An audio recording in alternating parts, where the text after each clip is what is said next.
কোরআন এবং সুন্নাহ থেকে জানার ট্রাই করব। সবাই বলেন ইনশাআল্লাহ।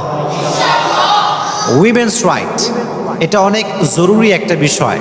আর আমি মনে করি অনেকে ইসলামের ইতিহাস জানে না, আর এই ইতিহাস না জানার কারণে ইসলাম সম্পর্কে তারা বাজে ধারণা করে, বাজে বাজে কথা বলে। মনে রাখবেন, সত্য কখনো লুকায়িত থাকে না, সত্য একদিন না একদিন প্রকাশ হয়ে যায়, কেউ আটকে রাখতে পারে না। সত্য হচ্ছে এইটাই।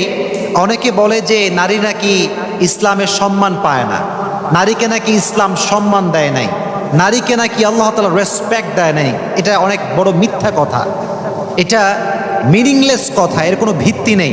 মাথায় রাখবেন একটা কথা সব সময়, এই পৃথিবীর ইতিহাসে যখন গোটা বিশ্বের অল দ্য উইমেন তারা যখন নির্যাতিত ছিল, নিপীড়িত ছিল, ইসলাম ঠিক সেই সময়ে Islam gave the proper rights and dignity to women.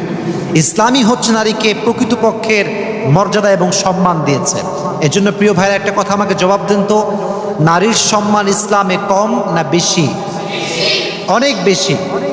Higher level of status নারীদেরকে আল্লাহ তাআলা ইসলামে দিয়েছেন।